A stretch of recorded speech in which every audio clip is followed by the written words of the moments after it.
Bienvenue sur le podcast Limerté. Je suis Clémentine et je vous partage des histoires ordinaires de femmes extra.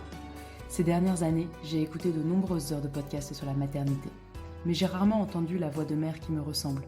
Ces mères que je croise à la crèche, avec un autre enfant dans les bras, qui font les courses entre deux réunions, qui ont toujours une to-do list en tête et qui prennent leur douche la porte ouverte. La Limerté, c'est la liberté d'être mère comme on l'entend, parfois un peu bancale, en équilibre entre ce qu'on voudrait faire, ce qu'on peut faire et ce qu'on fait vraiment, entre ce que dit la théorie, ce que suggère l'entourage et ce qui nous correspond profondément.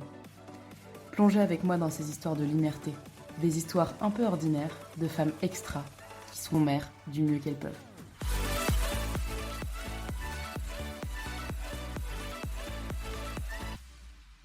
Salut Rose. Salut Clémentine. Merci d'être là aujourd'hui avec tes enfants dans Merci le à coin. toi. Aujourd'hui, on enregistre un épisode sur plein de sujets différents possibles. On verra où la discussion nous mène. Et donc, pour commencer, je vais te laisser te présenter. Alors, déjà, merci de m'interviewer dans ce podcast. Donc, moi, je m'appelle Rose, j'ai 33 ans et j'habite à Paris avec mon mari et mes deux enfants. Et je suis multi-casquette, mais notamment, je suis entrepreneur sur le sujet de l'éducation alimentaire et je suis assez investie aussi dans la politique. Ok, voilà, tous les sujets sont ouverts. Voilà, j'ai déjà un peu teasé. Ouais, exactement. On va commencer par le sujet de maternité. Est-ce que tu as toujours su que tu voulais être mère? En fait, pour moi, ça a jamais été une question. Je me suis jamais posé la question, est-ce que j'ai envie ou est-ce que j'ai pas envie d'être mère? Donc, en gros, la réponse courte, c'est oui, évidemment, mais c'était tellement une évidence que je me suis jamais posé la question. Et puis, je viens d'une famille nombreuse, enfin, on est 4 enfants, j'ai beaucoup de cousins, etc. Le monde de la famille, c'est un peu un truc logique pour moi. Mm. Mais c'était pas un plan de carrière, quoi, de se dire, je vais être mère à tel âge, etc. Et tes enfants, ils ont quel âge aujourd'hui? Alors du coup, j'ai un garçon qui va avoir 4 ans et j'ai une fille qui a 2 ans et demi. Enfants proches. Voilà, enfant proche, ouais. Bah, justement, moi, j'ai un an d'écart avec mon frère et je trouve ça trop bien. Donc j'avais un peu ce schéma familial en tête et clairement, j'avais envie de le reproduire, quoi. Ok, d'accord. Et comment ça s'est passé justement d'avoir deux enfants aussi proches?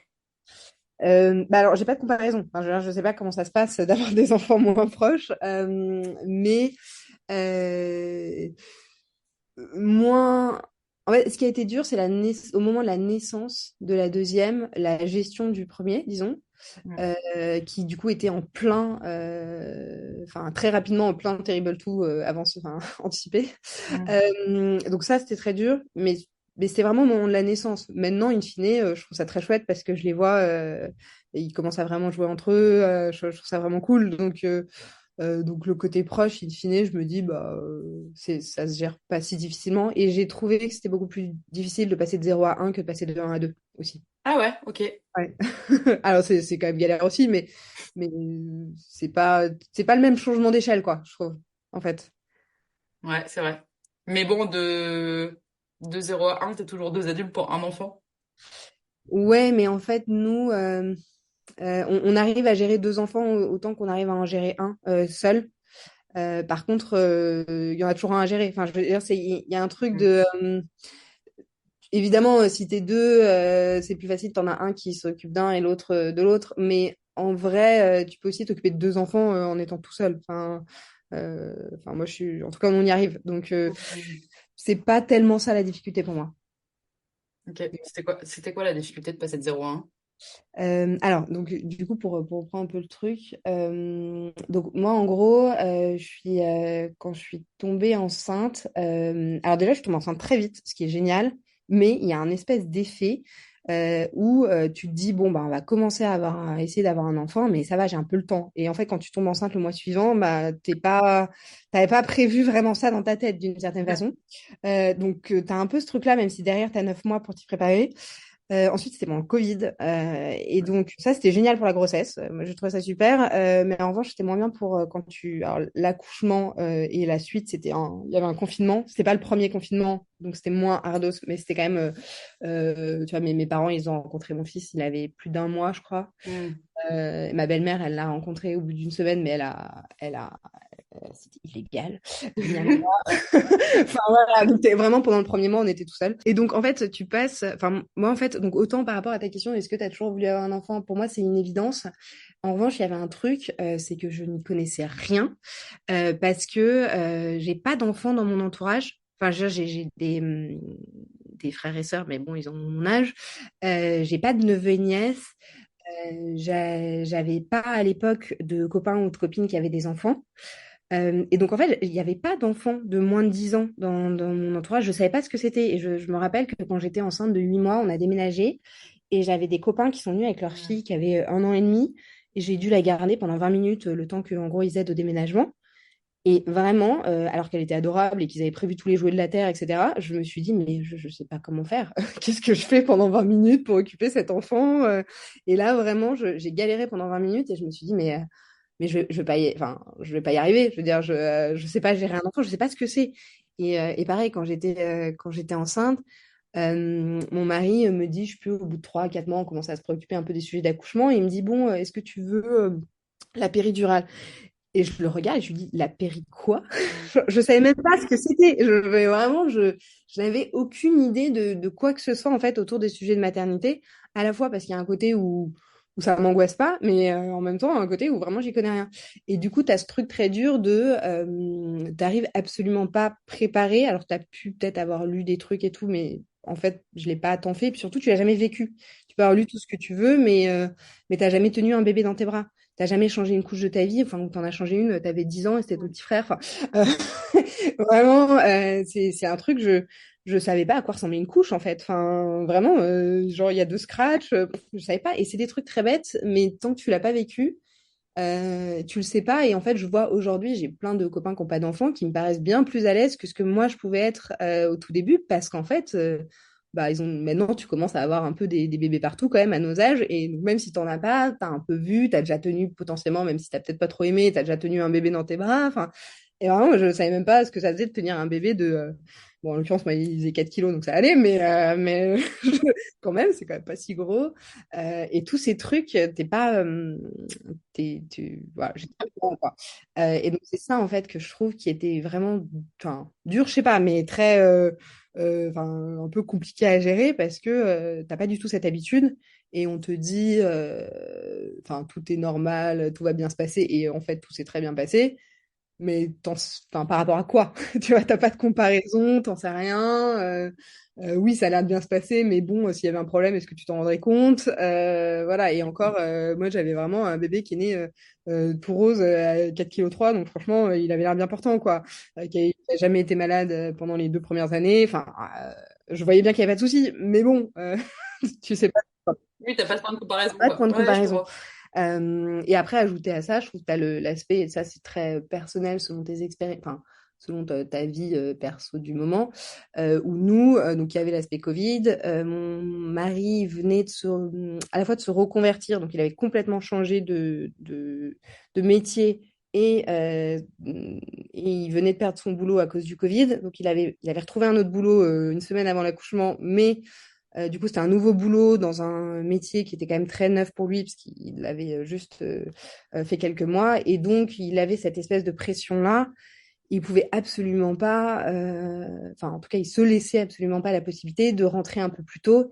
Et moi, je me rappelle de ce moment horrible entre 16h30 et 18h30, ou en vrai, il rentrait à 18h30, hein, il rentrait pas non plus à 21h, mais entre 16h30 et 18h30, en train de me dire, mais quand est-ce qu'il rentre, quand est-ce qu'il rentre? Et vraiment, je me vois sur le canapé à côté de la porte en train de regarder ma montre tout le temps, en train de me dire, mais quand est-ce qu'il rentre, quand est-ce qu'il rentre? Et en plus, le congé à ce moment-là, le congé paternité était de 11 jours, non, c'est Ouais, ça? c'est ça. À l'époque, c'était ça. Et en plus, il n'avait pas vraiment. Enfin, il était là, mais justement, comme il allait commencer un nouveau boulot, il se formait un peu. Objectivement, il l'a pas très bien pris dès le début. Enfin, à part les 3 premiers jours à la maternité où vraiment, là, on était tous les deux. Après, il a très rapidement été dans son boulot. Et parce que aussi, ça se passait bien. En fait, c'est aussi ça. C'est que quand tu as, d'une certaine façon, comme notre bébé était absolument parfait physiquement, bah, il n'y avait pas de sujet. Enfin, il n'y avait pas besoin je sais pas, de soins médicaux, quoi. En revanche, enfin, il est toujours, hein, honnêtement, il était très difficile. Et du coup, au point où enfin, il pleurait beaucoup. Mais c'est là où, pareil, t'as pas de comparaison. Tu sais pas si c'est normal ou pas, si un bébé, en fait, c'est supposé pleurer à ce point-là. Et en fait, on a réalisé assez tardivement que il n'avait pas de problème, mais que bah il y a des bébés plus faciles que d'autres et que nous, on n'avait pas tiré le lot du bébé facile sur ce numéro 1, en tout cas. Ça, tu le réalises quand tu as le numéro 2, par exemple. Tu vois que, Ou ah, bah, inversement, ou inversement. tu réalises que ton numéro 1 était hyper simple. Ah. Mais en fait, bah, ça, tu peux pas le savoir Ouais. tant que tu l'as pas vécu. Et même quand tu vois d'autres bébés, t'as toujours les parents qui te disent ah ouais, il est pas facile. Et puis toi, t'as juste passé le week-end à avoir un bébé qui dormait. Tu te dis, bah, il a l'air très facile, ton enfant. Euh, mais parce que bah, à ce moment-là, il était facile et parce que peut-être qu'il est difficile la nuit et que la nuit, il dormait à l'autre bout de la maison et que tu l'as pas entendu pleurer et t'en sais rien, tu vois. Et puis, enfin, il y a un peu tout ça. Donc voilà, moi j'ai trouvé que c'était difficile parce que à la fois je connaissais rien au sujet, même si Ouais. je suis pas très inquiète de nature, mais quand même parce que mon mari était quand même pas le plus présent, il le reconnaît lui-même, hein. Et parce que j'avais objectivement pas un bébé facile, mais sans vraiment trop le savoir. Et pour donner un exemple, quand donc il a été gardé avec une nounou, vraiment, moi j'attendais que ça, hein, de reprendre le boulot. Et donc il a été gardé et au bout de 3 mois, elle a démissionné. Elle a dit, il est trop difficile, je démissionne. Et je me rappelle de ce moment-là où quand j'en parlais aux gens autour de moi, ils me disaient tous, ah là là, c'est quoi cette nounou, c'est n'importe quoi. Et il y a une seule personne, ma mère, qui m'a dit, bah Rose, si elle a démissionné, c'est quand même peut-être qu'il y a un problème.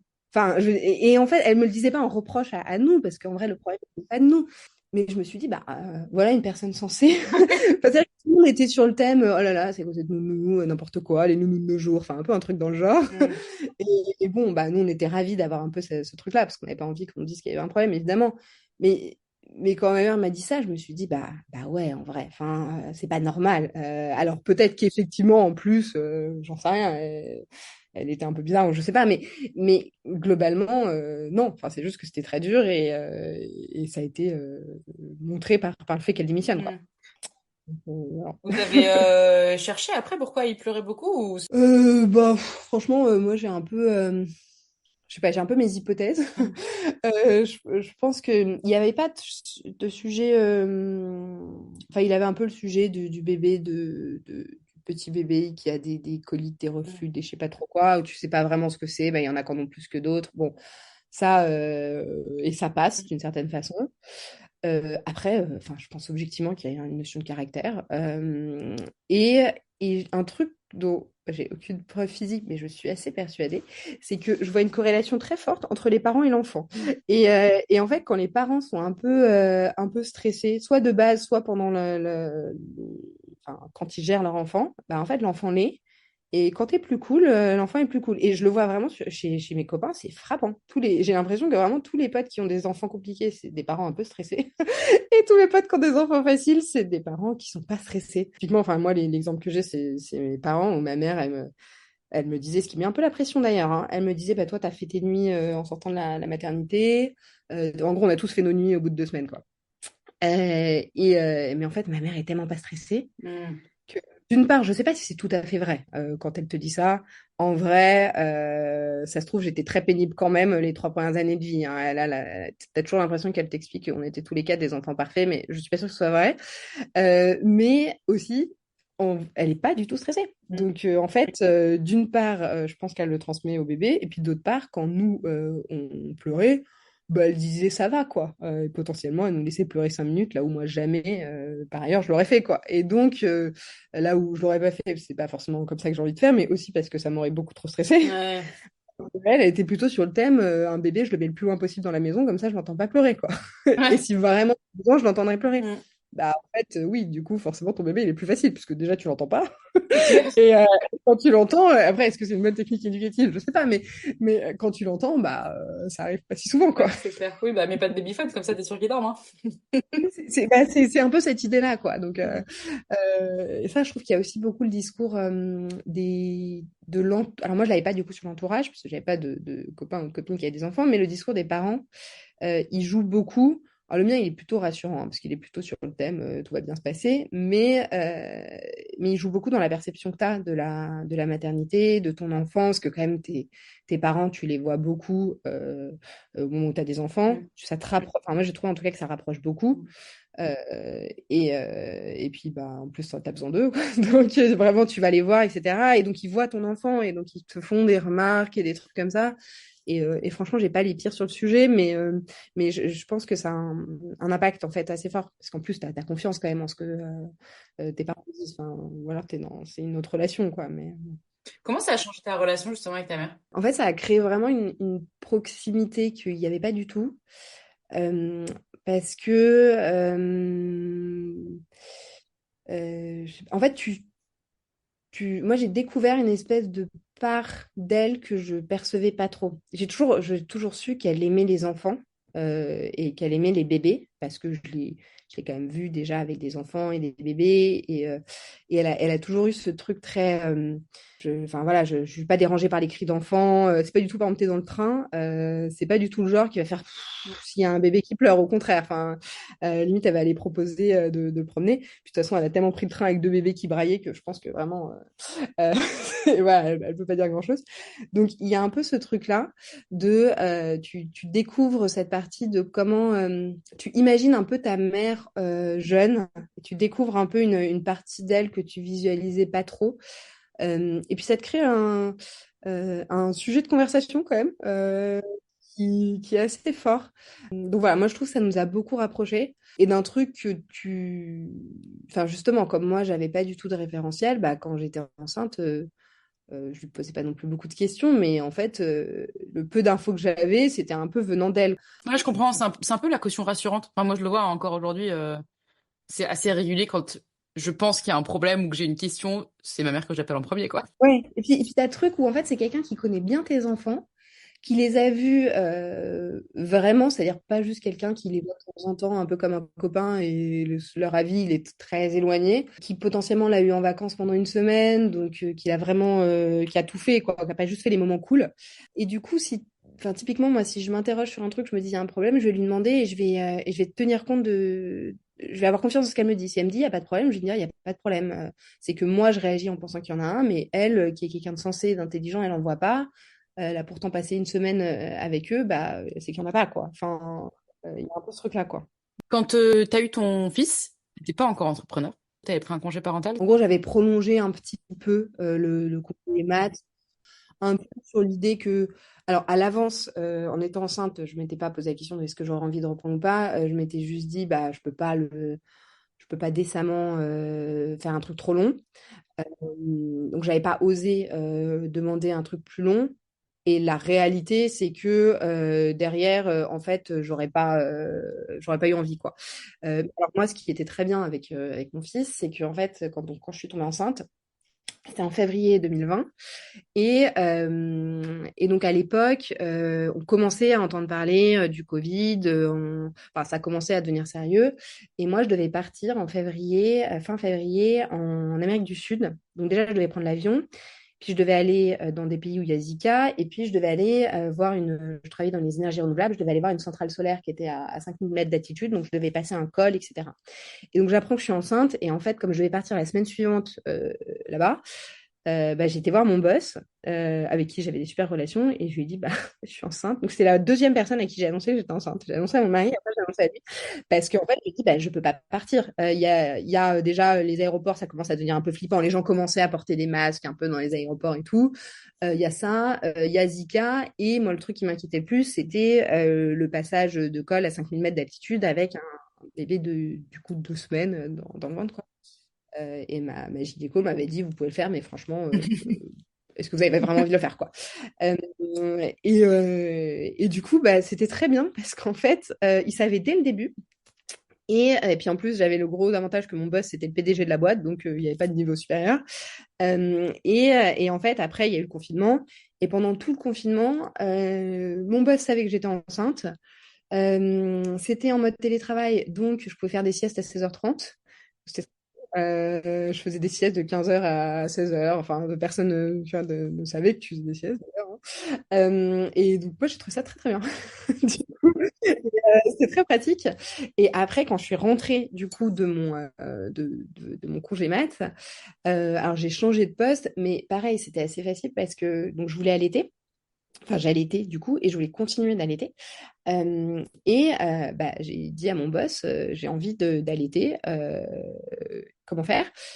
Et bon, il n'y a évidemment pas de salle, j'étais la première de la boîte à demander ça. Mais il n'y a pas eu de sujet, en fait. Il a dit à la RH, tu te débrouilles, tu trouves un truc, quoi. Et donc, il a trouvé un truc, c'était pas du tout optimal, enfin, ça allait pas du tout. Mais en soi, j'ai pas eu le sujet de, oh là là, faut que j'en parle à mon boss, et puis lui doit faire écouter la chaîne, et puis à la fin, enfin, je sais pas d'ailleurs quel serait le sujet, mais c'était super facile, quoi. Et du coup, tout ce truc-là, j'avais un poste où je pouvais gérer pas mal mes horaires, etc. Le retour se faisait bien, quoi. Ce qui a facilité aussi que tu avais envie de, au-delà du fait que être en congé maternité, ça n'a rien d'un congé, ça facilite aussi le retour au travail quand tu sais que tu rentres dans des conditions qui sont plutôt confortables, Ouais, quoi. moi j'avais vraiment ce truc de j'avais pas enfin j'avais pas l'impression que ça allait me changer grand-chose de revenir. Après en fait si parce que enfin, t'as quand même un enfant que t'as envie de retrouver à la maison. Enfin c'est quand même un peu différent, mais j'avais pas l'impression d'être une personne différente en rentrant de congé mat quoi. En tout cas par rapport à la personne enceinte que j'étais avant quoi. Donc ça c'était plutôt cool quand même. Et donc tu reviens au boulot, et comment ça se passe? Donc je reviens au boulot. Alors là, ça se passe moins bien parce que je change de poste et ça m'intéresse moins.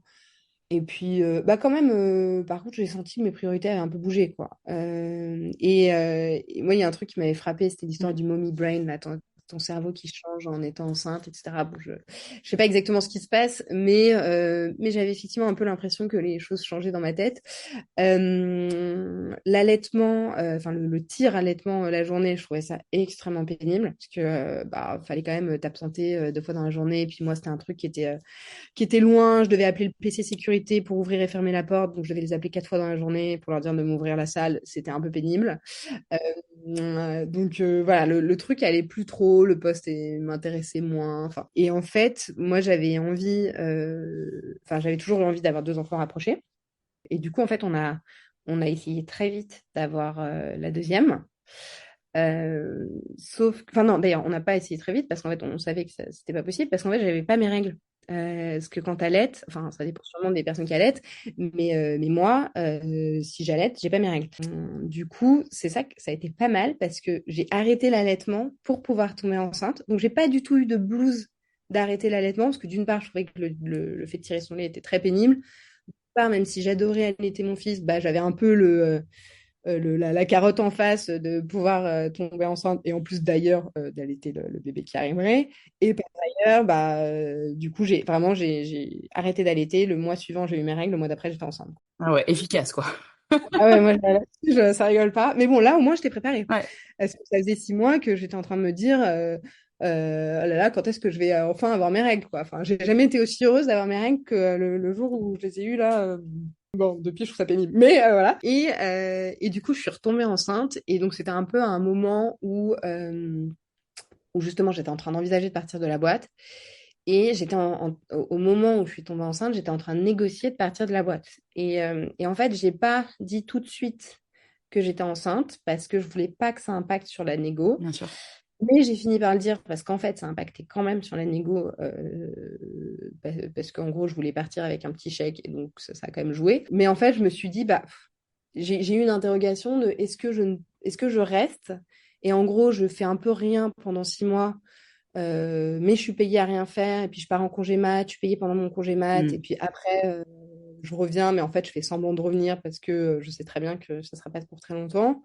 Ou est-ce que je pars tout de suite, je négocie un truc, et puis voilà. Et je me rappelle, mon mari était très sur le thème, mais enfin, tu vas pas, c'est débile de partir maintenant, tu vas partir maintenant alors que tu es enceinte de 4 mois. Enfin, et en fait, bah, j'arrivais pas à me dire, je vais rester dans un truc qui. Enfin, j'aurais fait des trucs, hein, mais ça m'intéressait moins. Je vais pas rester là-dedans alors que vraiment, j'ai pas envie. Et du coup, je suis partie de la boîte, j'étais enceinte de 4 mois, donc ça se voyait pas encore. Enfin, les gens, quand je suis partie, je savais, enfin, si je leur ai annoncé avant de partir, mais ils savaient pas tant que ça, quoi. Et en sachant pas du tout ce que j'allais faire derrière. Et en fait, ce qui s'est passé, c'est que du coup, dans les 4 mois ou 9 mois, j'ai réfléchi à ma vie, mon œuvre. J'ai fait un bilan de compétences. J'avais déjà l'idée de l'entrepreneuriat, donc j'ai discuté avec pas mal d'entrepreneurs. J'ai creusé un peu des sujets, etc. Et je suis partie en congé maternité, mais c'est moi-même qui me suis créé mon congé maternité, en fait. Enfin, j'étais en rupture conventionnelle quand même, hein, mais je veux dire, c'était pas, je pouvais décider quand je voulais, mais je m'étais dit, bah voilà, à partir de, j'accouchais en août, donc en plus ça tombait pas mal avec l'aspect été. Donc à partir de début juillet, je fais plus rien. Et de fait, de toute façon, il y a plus grand monde à rencontrer le 15 juillet. Et de la même façon, j'ai accouché et en fait, pendant jusqu'à décembre, j'ai rien fait non plus. Et alors là, la deuxième, bah, c'est quand même beaucoup plus facile parce que, alors déjà, donc déjà, je savais ce que c'était, d'une part. Ensuite, alors on n'a pas parlé de l'accouchement, mais moi, le premier, j'avais accouché sans péridurale, mais j'avais été déclenchée et il faisait 4,3 kg, donc j'avais vraiment eu mal. Et je m'étais dit, la deuxième, je vais aussi accoucher sans péridurale, mais j'espère que j'aurai moins mal. Je vais mieux me préparer. En fait, je considère que je me suis pas bien préparée pour le premier. Et donc là, la deuxième, déjà, j'ai accouché en maison de naissance, donc c'est un système un peu particulier. Et je me suis très bien préparée. L'accouchement, c'est extrêmement bien passé. Enfin, il a duré une demi-heure d'ailleurs. Il était trop court. Moi, j'ai dit à la sage-femme, vraiment, je lui ai dit, c'est trop court. J'ai pas eu l'impression d'avoir assez profité d'une certaine façon de cet accouchement. Alors, il y avait quand même eu les heures d'avant de contraction. Et en plus, tu rentres. Donc, j'ai accouché à minuit et demi et à 8h30 le matin, j'étais chez moi parce que du coup, c'est le système des maisons de naissance et c'est d'ailleurs une des raisons qui nous intéressait parce qu'en ayant un deuxième, c'est assez chouette. Mais du coup, c'est très rapide, quoi, ce moment-là.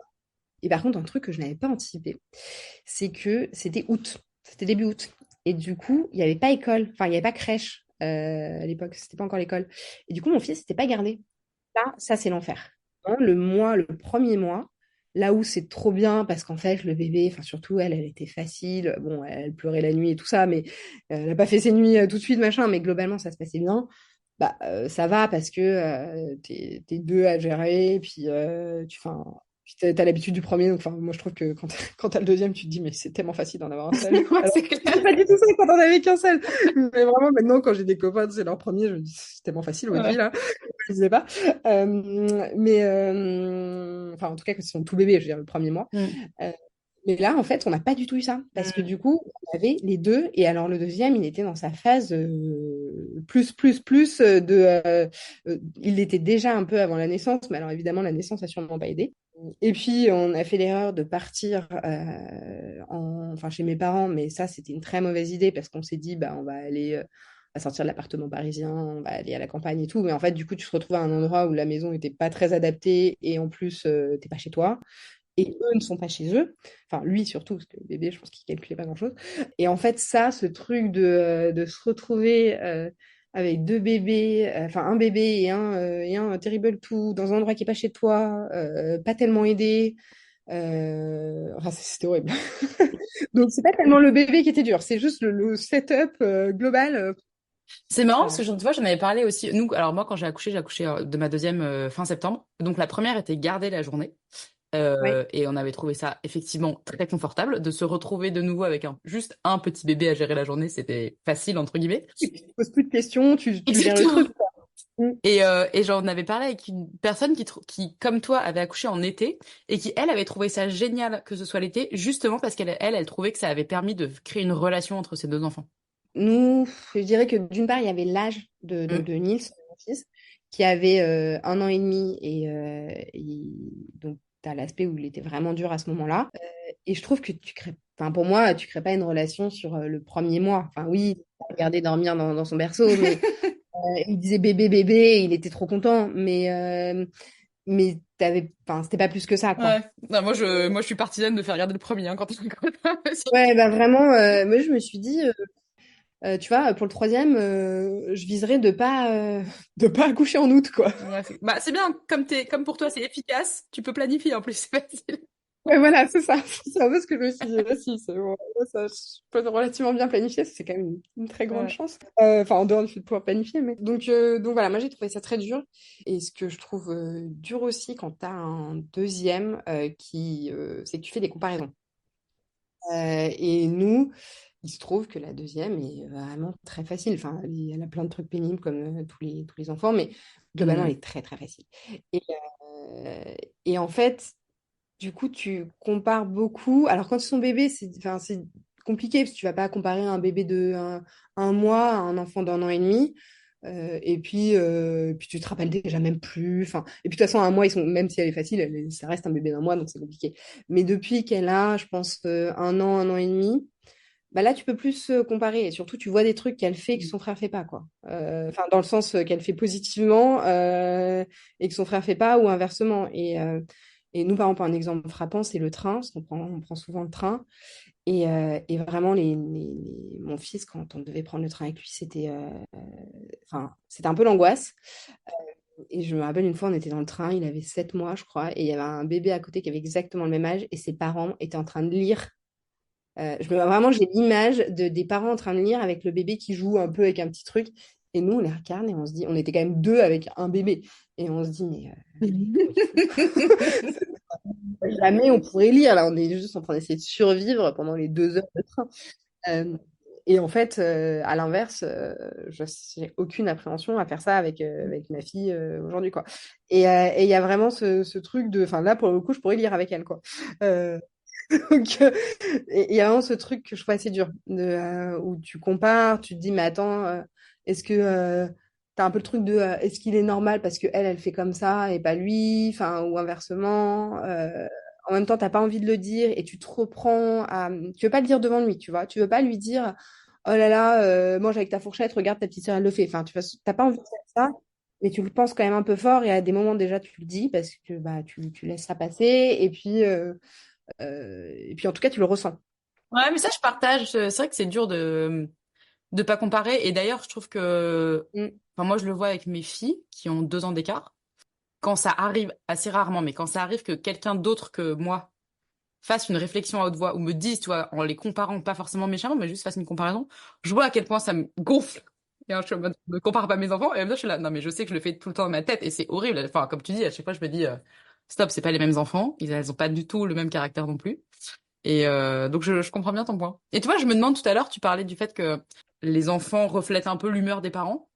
Est-ce que tu penses que le fait que ce soit ta deuxième qui soit plus calme, on va dire, c'est aussi le fait que peut-être qu'à ce moment-là, vous êtes moins stressé sur certains sujets parce que, bah, comme tu as dit, il y a plein de choses, logistiquement parlant, juste on sait le faire avec le deuxième. Donc, il y a moins d'appréhension, quoi. Oui. Alors, en fait, en l'occurrence, elle n'est pas plus calme, elle est plus facile. Elle est très souriante, très dynamique, très tout ce que tu veux, mais elle est souriante. En fait, elle pleure jamais. Enfin, elle pleure, si, évidemment, maintenant, depuis qu'elle a 2 ans, quand même, elle pleure un peu, mais voilà, ça passe très vite. Tu lui dis va te calmer, elle revient avec un grand sourire 1 minute plus tard, quoi. Enfin, bon. Mais elle n'est pas calme. Mais bref, donc pour répondre à la question, oui. Alors moi, je sais que j'avais fait un témoignage pour la maison de naissance, donc le Calme, c'est la maison de naissance à Paris où j'ai accouché, en disant, bah, je pense que à la fois le suivi de grossesse, l'accouchement et le suivi sur les semaines après, où tu es suivi par la même sage-femme qui vient chez toi, etc., a joué sur moi, mon rapport, enfin nous deux d'ailleurs, notre rapport avec notre fille, et donc derrière sur sa façon d'être. Alors évidemment, ça sera jamais prouvé par la science, et peut-être que je me trompe, hein, mais j'ai ce sentiment-là. Alors, et c'est pas tellement un sujet, enfin oui, il y a l'aspect logistique, mais c'est plutôt tu te poses pas de questions.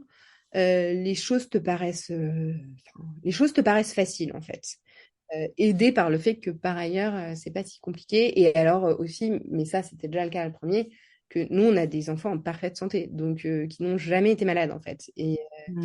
Et ils ont été une fois à l'hôpital chacun la même semaine d'ailleurs, c'était assez drôle parce qu'ils sont tous les deux ouverts, un le crâne et l'autre le menton. Mais c'était la première fois, enfin on savait même pas où étaient les urgences. Vraiment, on n'a jamais été à l'hôpital, ils ont jamais été malades. Et du coup, bah, tu as ce truc-là où déjà tu sais que le premier n'a jamais été malade pendant 2 ans. Donc, a priori, il n'y a pas de raison pour que la deuxième, qui est aussi née à 4,1 kg et qui est tout aussi rose et rondouillarde et tout ce que tu veux, bon, il n'y a pas de raison pour qu'elle soit malade.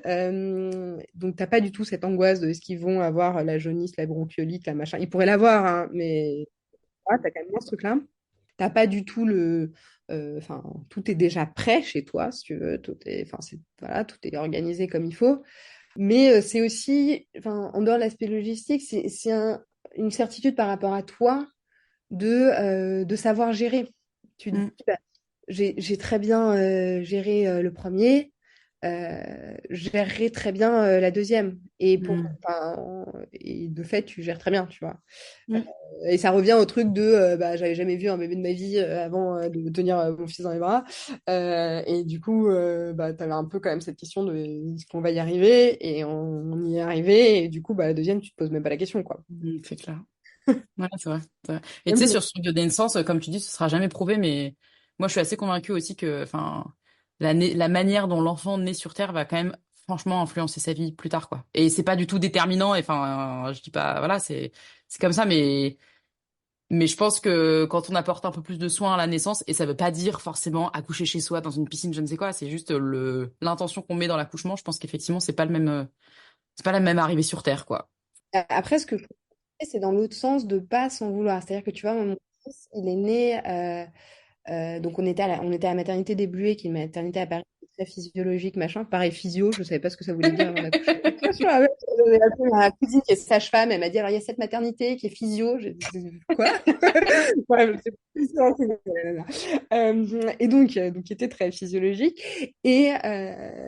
Mais comme j'ai été déclenchée, du coup c'était quand même et que je voulais absolument pas de péridurale, c'était vraiment enfin, pareil, j'ai pas de comparaison et je sais pas comment les autres personnes souffrent, mais je sais que quand j'en parle à quelqu'un qui s'y connaît un peu, une sage-femme ou quoi, et elle me dit, bah là, en gros, t'avais le gros bébé déclenché enfin, c'était la douleur maximale, en gros. Bon, bah, très bien. Mais donc, du coup, j'étais quand même pas super au top. Et en plus, au moment où vraiment j'avais envie en fait, de pousser, enfin, c'est très spécifique, mais en gros, j'étais dans une baignoire et je voulais sortir de la baignoire. J'étais pas bien dans la baignoire. Et les sages-femmes n'arrivaient pas. Et mon mari pouvait pas me sortir tout seul. En fait, j'étais juste au fond de ma baignoire, trop, trop imposante. Il m'a pas dit comme ça, mais c'est l'idée. Donc, il pouvait pas me sortir de la baignoire tout seul. Et il appelait une sage-femme et la sage-femme ne venait pas. Et en fait, on a réalisé après que c'était le roulement de sage-femme. Il était 8h30. Enfin voilà, elle roule entre 8 et 9. Et en fait, du coup, moi, je sens que j'ai accouché une demi-heure trop tard. C'est-à-dire que en fait, au moment où je voulais sortir de la baignoire, surtout, je l'ai réalisé avec ma fille parce que j'étais aussi dans une baignoire et je suis aussi sortie de la baignoire et je suis sortie de la baignoire et j'ai accouché une minute plus tard, quoi. Sauf que je suis tout de suite. Et en fait, là, bah, ça a mis 1 heure, quoi. Et en fait, tu as ce truc de, tu sais que t'as pas tout à fait accouché comme t'aurais dû, pas dans le sens comme il faudrait faire, mais plus comme toi t'aurais voulu, Mm. enfin ton corps aurait voulu. Mm. Mais je trouve ça dur aussi de pas se dire plus tard, oh là là, je sais pas moi, j'aurais dû, enfin en vrai, il aurait quand même pu me sortir de la baignoire, ou il aurait pu, enfin on aurait pu insister auprès des sages-femmes parce que si on avait vraiment insisté, enfin elles étaient là, tu vois, s'il y a un problème, elles viennent quoi. C'est pas non plus, on n'était pas au milieu de nulle part. Mais tu tu Mm. sauras jamais. Enfin, tu vois, tu as un truc, tu sais pas. Et d'ailleurs, je trouve que tu as aussi, quand tu as le deuxième, tu te dis, je veux pas reproduire, je veux faire bien ce que j'ai bien fait et je veux pas reproduire les erreurs. Mais encore faut-il, bon, déjà y arriver, mais en plus, se savoir quelles sont les erreurs que tu as faites. Tu as des trucs un peu, tu te dis, ah, ça, je l'ai pas senti, je vais pas le refaire. Mais tu as des trucs, t'imagines, tu te dis, est-ce que c'est parce que je l'ai pas laissé pleurer? Est-ce que c'est bien? Est-ce que c'est pas bien? Tu vois. Et tu ne sauras jamais, en fait. Enfin, il y a pas, tu peux avoir toutes les études que tu veux et les machins, à la fin, t'en sais rien, quoi. Euh, et dans ça, tu vas faire d'autres erreurs, quoi, que tu n'aurais pas fait dans le premier. Bon. Ouais, puis même enfin, tu peux prévoir plein de trucs, ça dépend malheureusement aussi pas que de toi. Et tu vois, je vois moi mon exemple perso, hein, ma première. Alors pour le coup, moi je sais ce que c'était qu'accoucher physio, Mm. et c'est comme ça que je m'étais préparée et tout. Bah, je suis partie en césarienne d'urgence finalement. Ouais. Et pourtant, bah aujourd'hui, je me dis que c'est tout, c'est comme ça qu'elle devait naître et elle est née comme ça et ça a sûrement, je sais, enfin, je suis convaincue que ça influence une partie de comment elle est aujourd'hui, mais c'est tout, ça fait partie de son histoire, quoi. Et la deuxième n'est pas née par césarienne et elle a un caractère différent. Est-ce que c'est lié? J'en sais rien, mais euh, mais ouais, on pourra jamais prouver ça, mais ouais, c'est un vaste sujet. peut-être mieux pas, parce qu'en même temps, sinon, tu te mettrais une espèce d'énorme pression à absolument accoucher dans l'eau. Enfin, tu vois, Ouais, non, mais c'est clair, hein. alors qu'en fait, non, quoi. Enfin, c'est pas. Bah, en fait, c'est pas toi qui décides, en Non. fait. Enfin, tu peux te préparer du mieux, mais après, c'est aussi ton bébé, c'est le jour J, c'est, voilà. Il y a quand même des trucs que tu détermines, mais bon, pas trop, quoi. Bah, de même que le lieu est déterminant. Si tu vas accoucher dans dans une maternité niveau 4 où il y a beaucoup de Ouais. naissances, mais que tu veux accoucher physique dans ta baignoire, t'es pas dans les meilleures conditions, quoi. Donc, voilà. Ah bah moi, la maison de naissance, enfin, du coup, derrière, quelque chose que je soutiens beaucoup Ouais. aujourd'hui. Et je voudrais, enfin, justement, je fais partie de la commission politique de la maison de naissance, etc., pour pérenniser ça, parce que c'est un modèle où il y a plein de femmes qui n'ont pas envie, et plein de couples qui n'ont pas envie de faire ça, mais il y en a beaucoup plus qui n'ont envie que d'offres Mm. aujourd'hui. Et je considère que j'ai eu une chance, mais incroyable, de pouvoir avoir accès à ça. Et moi, ça correspondait parfaitement à mon projet. Mon mari, j'ai réussi à le convaincre. Et voilà. Et si on a un troisième, je voudrais faire ça aussi, Ouais. quoi. Euh, et sauf que j'ai cette chance d'en avoir une à moins de 30 minutes. Et en fait, bah, c'est pas du tout le cas en gros, 99,9% des gens n'ont pas cette chance. Donc ça, c'est clair, quoi. Ou à l'inverse, si tu as envie d'un autre, enfin, je sais pas, d'un niveau 3 ou de accoucher chez toi ou machin, tu peux pas toujours non Mm. plus, quoi. Tout à fait. Ça consiste en quoi d'être dans la commission politique de la maison de naissance? Alors en gros, c'est donc alors, la maison de naissance, il y en a une à Paris, mais il y en a une dizaine en Mhm. France. Et donc, en fait, le but, c'est en gros de pérenniser le modèle de maison de naissance et de faire qu'il y en ait de plus en plus qui ouvrent, quoi. Et donc, la commission politique, on va s'adresser aux politiques et aux institutions et au ministère, mais plus au niveau administratif, disons, pour travailler avec eux pour qu'en fait il y en ait que les actuels fonctionnent de mieux en mieux et qu'il y en ait d'autres qui soient ouvertes. Donc en fait, on va organiser des visites, faire des communiqués de presse. Je sais pas, là, le projet actuel, c'est envoyer une carte de vœux à tous les élus de la planète pour leur parler du projet. Enfin, en fait, il y a un sujet à la fois technique qui là se résout plus avec les directions administratives de remboursement, enfin fonctionnement un petit peu du rôle de la sage-femme, de lien avec la maternité, parce qu'une maison de naissance c'est accolé à une maternité. Donc il y a un peu tous ces sujets-là, plus santé et administratif, mais liés plus aux agences de santé, etc. Et puis il y a un sujet volonté politique. Moi, c'est plus ce sujet-là qui m'intéresse et sur lequel je travaille, et qui est vraiment de faire connaître le projet, le concept des maisons de naissance, montrer qu'il y a un intérêt et en fait trouver, enfin moi un truc dont je suis persuadée, c'est que il faut trouver des relais politiques et pour ça il faut les convaincre que c'est intéressant pour eux et en gros pour les convaincre il faut leur montrer que c'est un modèle qui fonctionne, que c'est un modèle qui est intéressant techniquement, financièrement, etc. et qu'il y a beaucoup de monde intéressé, donc en fait en gros il y a des électeurs intéressés. Enfin, globalement ça donne Ouais. pas cette idée, mais c'est une bonne idée, elle fonctionne, elle a été prouvée et elle intéresse du monde, quoi. Mais il y a mille autres trucs dans le débat public, etc. Et donc, c'est pas forcément le sujet prioritaire et ça le sera peut-être pas, mais il faut juste que ça le soit pour quelques personnes, en fait, qui portent le truc et que ça fasse suffisamment consensus auprès des autres. Ouais. Comment t'expliques que justement il y ait si peu de maisons de naissance? Alors, moi, j'ai pas assez l'historique in fine. Alors, je pense que t'as une vraie difficulté administrative. Tu as une vraie difficulté administrative. Donc, concrètement, c'est un modèle qui est enfin, qui est très spécifique. Et donc, pour le mettre en place, ça requiert pas mal de choses. Faut trouver à la fois des sages-femmes qui ont envie de le faire parce qu'en vrai, en termes de rémunération, de charge de travail, tout, c'est pas du tout la même chose que travailler dans une maternité ou travailler classique ou travailler en libéral. Donc, tu as ça. Faut trouver une maison de naissance doit être accolée à une maternité. Donc, faut quand même trouver une maternité. Faut trouver un lieu. Faut trouver un peu tout ça. Et puis derrière, tu as tout un sujet de comment on rembourse les soins. Enfin, c'est un vrai truc, en fait, de sécu, quoi. Donc, tu as un peu tout cette espèce de millefeuille qui est assez compliqué. Après, c'est pas du tout assez connu aussi comme fonctionnement. Il y a plein de gens qui n'ont jamais entendu parler de maison de naissance. Alors évidemment, qui n'ont pas eu d'enfants, mais ou qui n'ont pas prévu d'en avoir, mais même des personnes. Enfin, moi, le nombre de copines, de copains qui ont entendu parler par mois, alors qu'ils ont déjà des enfants ou ils étaient déjà en projet enfant, etc. Assez impressionnant.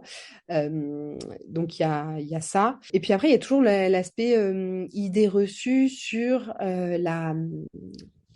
est-ce que c'est assez safe? Est-ce que c'est... Enfin, il y a tout cet aspect-là qui joue beaucoup sur dans quel monde on veut que les enfants naissent en dehors du choix des parents, hein. Et il y a toujours un peu cette espèce de polarisation entre un truc ultra sécurisé, mais en même temps, il y a pas mal de voix qui se font entendre sur le fait que justement, les maternités de niveau plus plus, bah, en fait, ça crée pas forcément les conditions optimales parce que l'accouchement, c'est quand même un processus physiologique, machin. Et en même temps, il y a la voix de l'autre côté qui est tout à fait raisonnable aussi, qui est une voix assez rationnelle de, bah oui, mais s'il arrive un problème, même si c'est dans très peu de cas, bah, ce problème-là, comment tu le gères dans des conditions où t'es pas directement enfin, dans la maternité niveau 3 avec l'obstétricien qui va bien, etc. Et en fait, c'est là où je trouve que c'est très bien résolu par le fait d'être accolé à une maternité. Moi, par exemple, mon conjoint, donc, il n'était pas du tout pour la maison de naissance.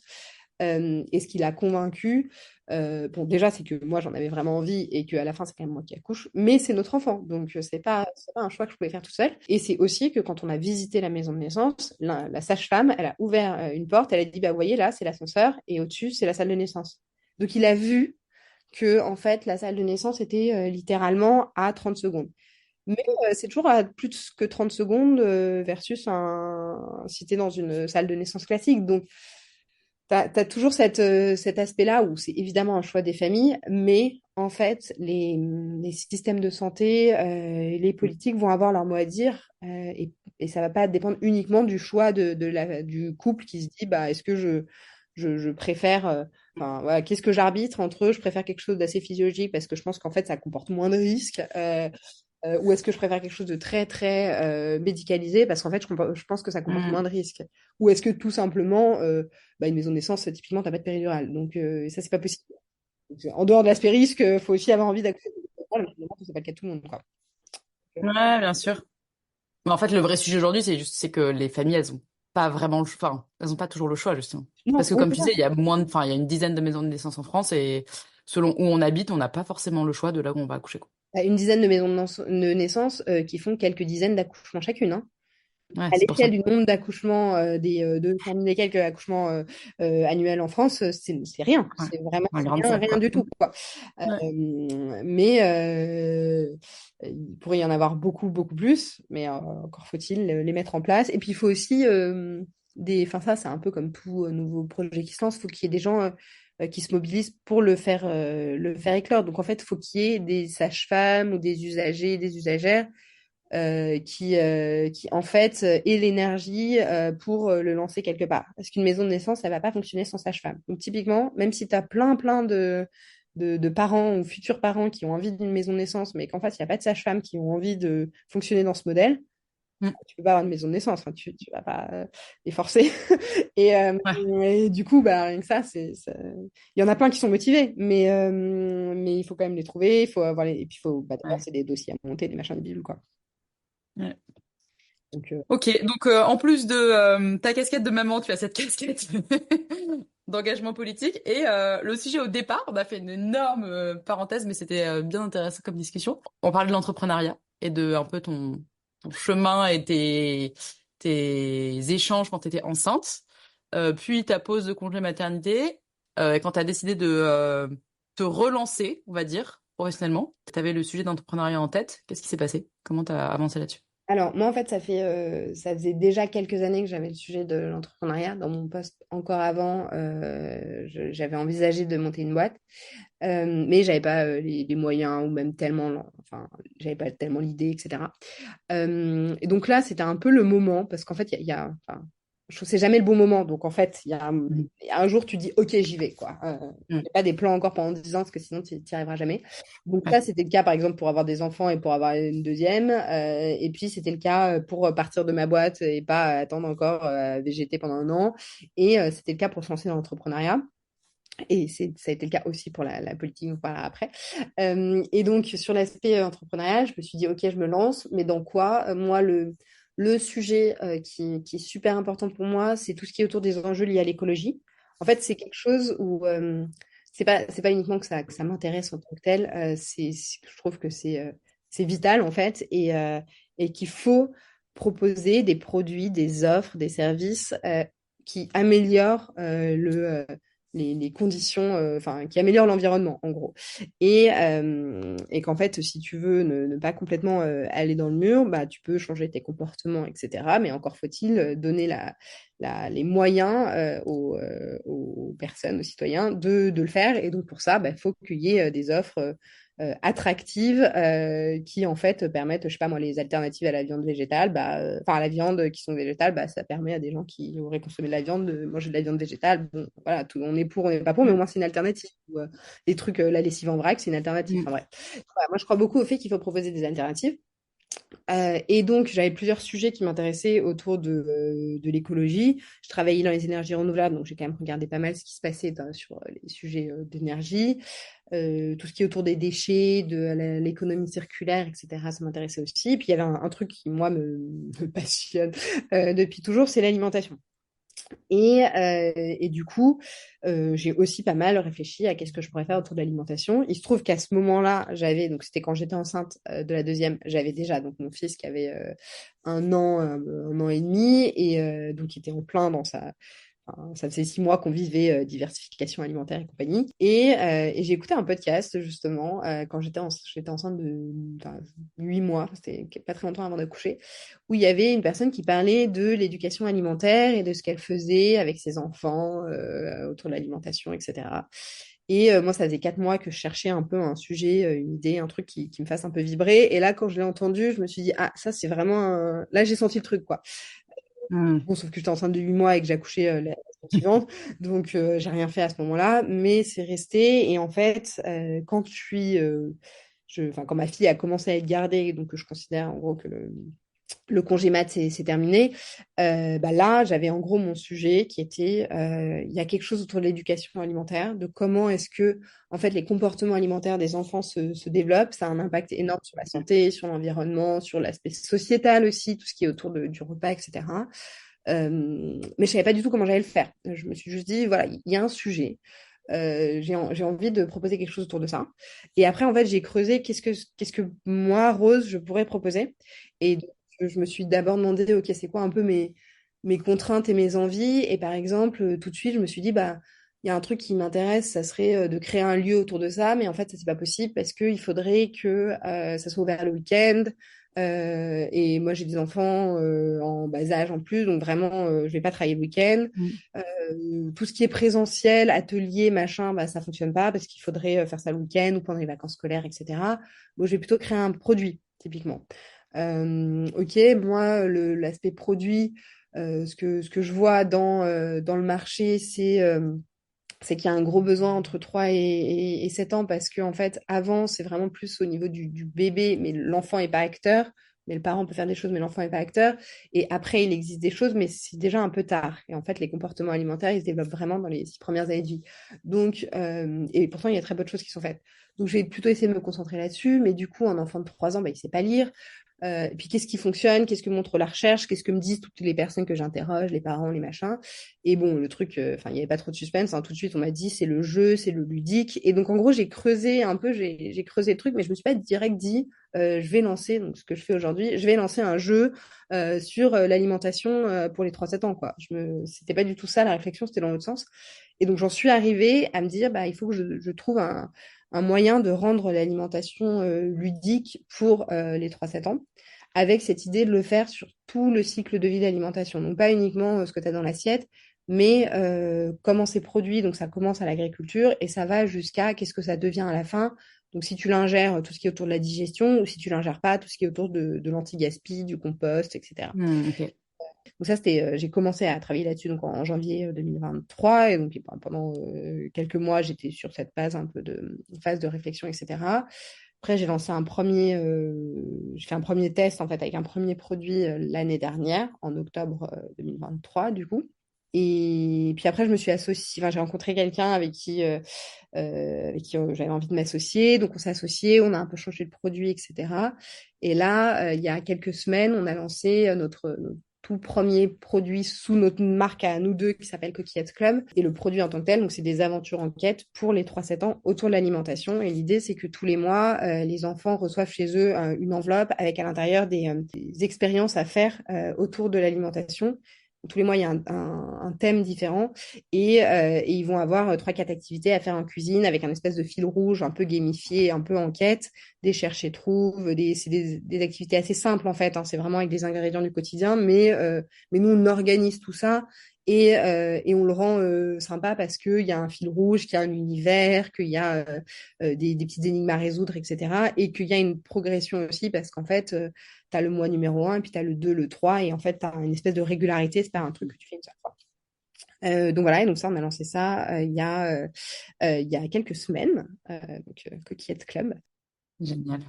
Voilà. Et alors, ce qui est marrant, c'est que sur le sujet, justement, pour relier à la parentalité, dans mes réflexions, souvent on me dit est-ce que c'est un truc que tu ferais avec les écoles, etc. Et une de mes réponses, c'est toujours non, parce que il y a plusieurs choses, mais déjà, moi, je crois beaucoup au fait d'utiliser ce dans quoi tu es fort et d'utiliser ses forces.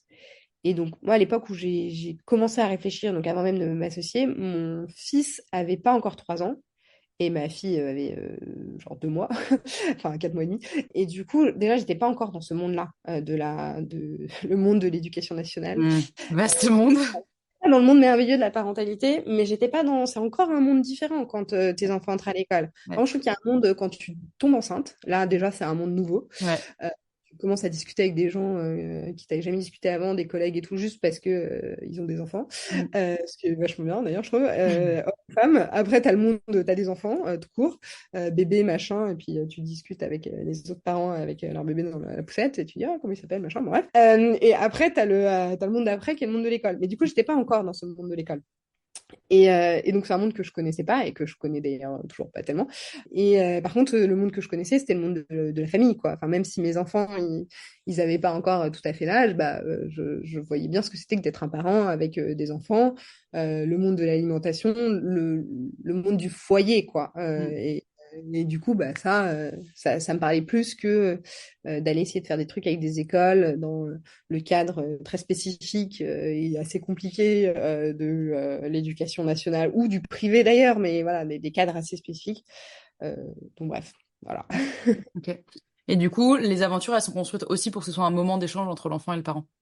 Oui, parce qu'en fait, comme du coup, l'enfant, il est pas capable de le faire tout seul, en fait. Il sait pas lire. Alors, on a fait des trucs très imagés et il y a des choses qu'il peut comprendre par lui-même, justement, comme ça, mais en soi, il n'en est pas capable. Et en plus, aussi, l'alimentation, c'est quelque chose qui est vraiment quelque chose qui se transmet. Mm. Et donc, à la fois en tant que parent, tu as envie de transmettre des choses à ton enfant, des trucs que tu aimes, et puis tu le fais en dehors de l'envie, tu le fais de toute façon naturellement. Il va bien voir il va s'habituer à ce que tu lui proposes à manger, à ce que tu manges. Il voit ce que tu manges pas, et enfin, si tu manges jamais de tomates, il y a des bonnes chances pour qu'il n'aime pas les tomates. Enfin, voilà, il y a un peu des trucs comme Complètement. ça qui se passent. En dehors de l'aspect vraiment physiologique où pendant la grossesse, ce que tu manges se transmet à l'enfant et du coup, ça développe des goûts et blablabla. Tu as aussi voilà, le mimétisme qu'il y a autour. Mm. Et donc, c'est vraiment l'idée de créer un peu ce moment mensuel entre le parent, le papa, la maman, avec son enfant et en fait, d'avoir cette espèce de rendez-vous aussi autour du sujet tous les mois. Mm. Ok. Trop bien, j'adore. Moi, j'adore. En plus, l'alimentation, c'est un gros sujet chez nous. Et mes filles adorent manger. En plus, j'aime beaucoup le concept. Ok. Et alors, si on retourne sur la question de parentalité, qu'on fait le lien avec tout ça, tes journées font combien de temps? T'as 40 heures dans une journée pour gérer tout ça? En fait, j'ai un grand, une grande, je sais pas, un grand avantage, une grande qualité, j'en sais rien.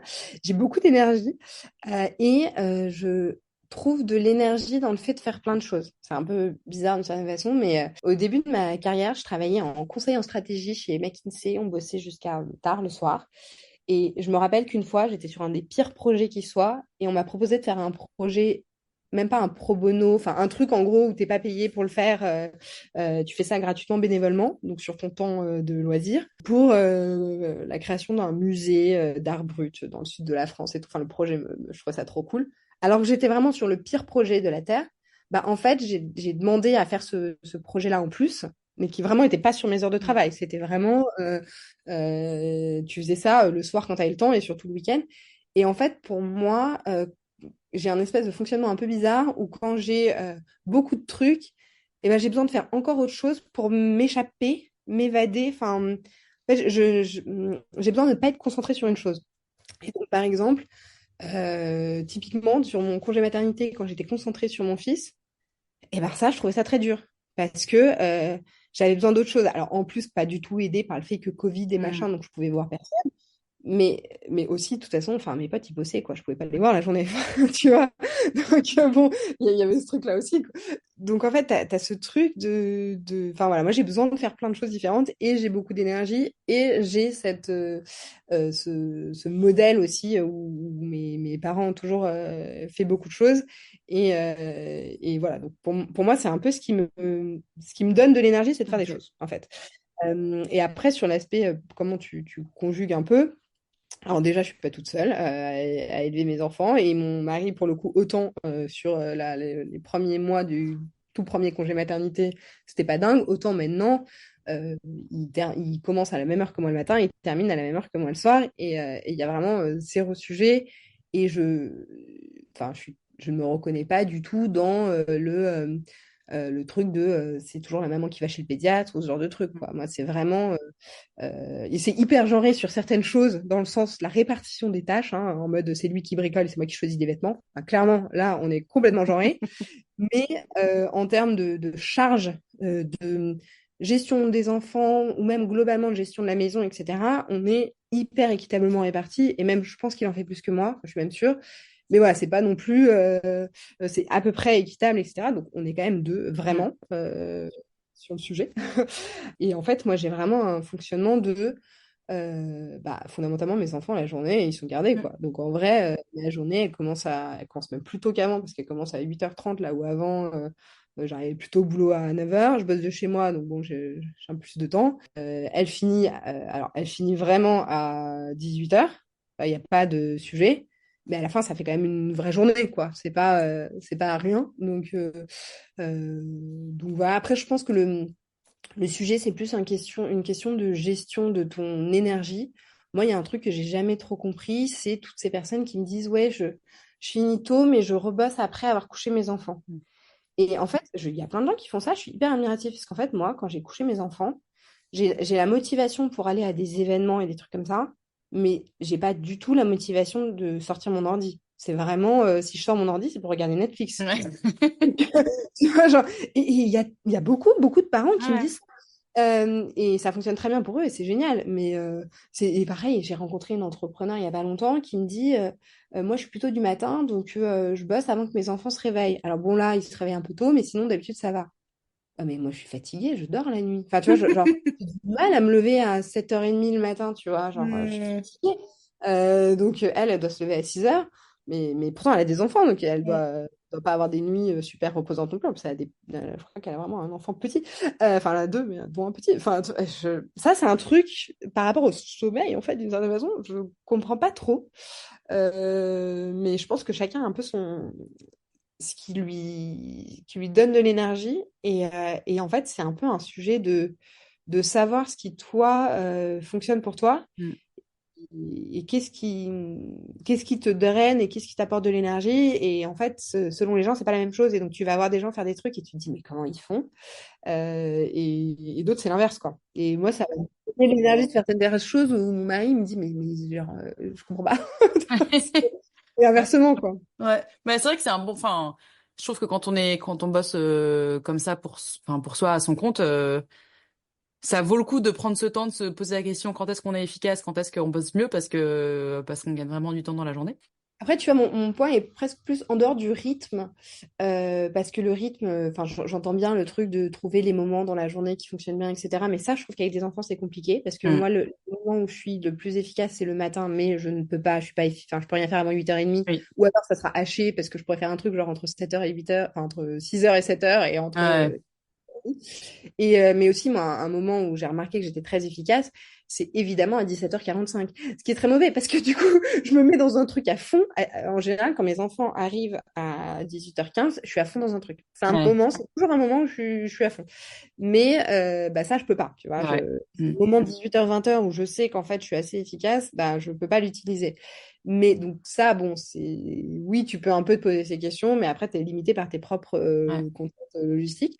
Mais après, tu as aussi le truc de, en termes d'activité, en fait. Qu'est-ce qui te donne de l'énergie et moi, j'ai ce truc un peu où, à la fois, en fait, je suis introvertie et donc, le propre de l'introvertie, c'est de se ressourcer dans la solitude, en fait. Et donc, j'ai besoin de moments seuls je suis ravie quand, genre, même mon mec n'est pas là et que je suis tranquille un soir et que j'ai rien à faire et que je glande. Mais je me ressource aussi beaucoup par le sociable. Et donc, en fait, j'ai aussi besoin de rencontrer des gens tout le temps et ça va me donner beaucoup d'énergie d'aller rencontrer des gens en fait. Mm. Tout ce qui est autour du réseau, du networking, etc. Ça m'en donne beaucoup. Là où tu as plein de gens qui vont me dire, bah moi je vais à un événement, je rentre, je suis épuisée. Moi je vais rentrer, je suis épuisée dans le sens c'est fatigant de parler pendant 2 heures. En plus en général t'es debout et puis machin. Puis tu dois dire des trucs un peu intelligents donc il faut faire attention machin. Mais ça m'a quand même, enfin, physiquement, ça m'a peut-être un peu fatiguée, mais mentalement, ça m'a ressourcée, tu vois. Et c'est aussi ça, en fait, c'est se dire, c'est quoi, peut-être c'est des hobbies qu'il faut faire et qui te donnent de l'énergie, ou c'est, bah, souvent, ça va être le sport aussi. Enfin, Mm. est-ce que tu es hyper, c'est l'aspect créatif donc voilà, c'est pas que des moments, en fait, c'est un peu comment tu occupes ton temps, où tu as beaucoup de gens, et moi, c'est pas tant le cas, qui disent, c'est mes enfants. C'est le fait de passer du temps avec mes enfants, etc. Moi, moi, mon cœur fond quand je passe du temps avec mes enfants et qu'ils sont trop mignons, etc. Mais c'est pas ça qui me ressource. C'est- Non, c'est plutôt l'inverse. Ouais. Ça me rend heureuse sur plein d'aspects, mais ça ne me ressource pas. Tu vois, très admirative aussi des gens qui disent ça. Ça me ressource de passer du temps avec les Mm. enfants. J'aimerais, mais non. Trop bien. Merci pour ces partages. J'ai une dernière question pour toi, qui est ma question phare. Quand est-ce que tu as été fière de toi pour la dernière fois et pourquoi? Et pas lié à ton rôle de mère. Alors, j'ai fait un truc il y a un mois qui m'a fait flipper et je suis contente d'avoir fait. Donc, j'ai été nommée parmi les femmes Forbes il y a quelques mois. Et ça, en l'occurrence, bon, j'en suis très fière, mais d'une certaine façon, enfin, je n'ai rien fait spécifiquement pour ça. C'est une reconnaissance d'un accomplissement, enfin, d'accomplissement et aussi de choses à venir. Mais du coup, dans ce cadre-là, j'avais une idée en tête depuis plusieurs années qui était d'organiser des dîners chez moi, ce que j'aime beaucoup. J'aime beaucoup recevoir, mais je le fais plus du tout depuis que j'ai des enfants. J'aime beaucoup cuisiner et mes parents faisaient beaucoup ça quand j'étais petite et je voudrais un peu perdurer cette tradition. Et du coup, j'ai pris un peu ce prétexte de femme forte pour inviter 10 nanas que donc, je ne connaissais pas du tout. Il n'y en avait aucune que je connaissais avant et très différente en plus, donc c'est ça qui était pas mal. Et donc, je les ai invitées chez moi et un peu sur le thème on va networker, on va se rencontrer. Et vraiment, quand j'étais devant ma table de salon, la vis pour 10 personnes et qu'elles allaient arriver, je me disais, mais enfin, les filles, je les connais pas. J'imagine qu'elles sont intéressantes, mais en vrai, j'en sais rien. Je sais pas du tout de quoi on va parler. Enfin, voilà, ça se trouve, ça va être nul. Mais je l'ai quand même fait et ça c'était trop bien. Ça s'est super bien passé.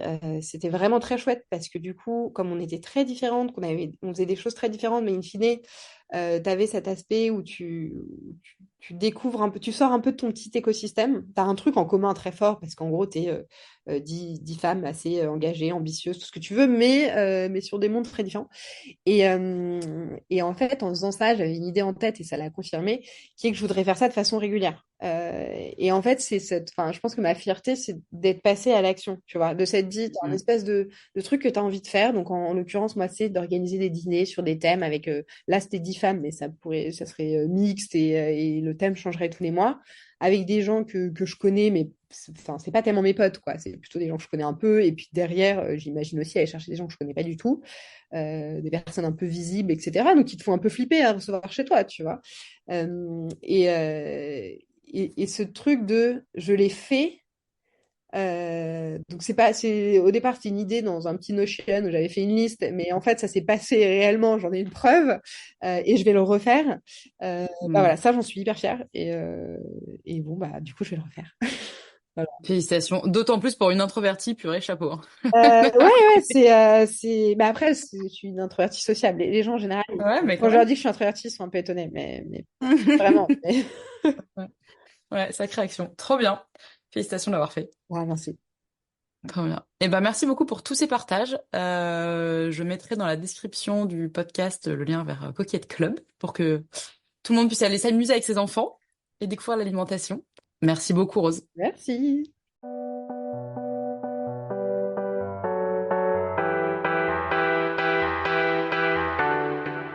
J'espère que cet épisode vous a plu.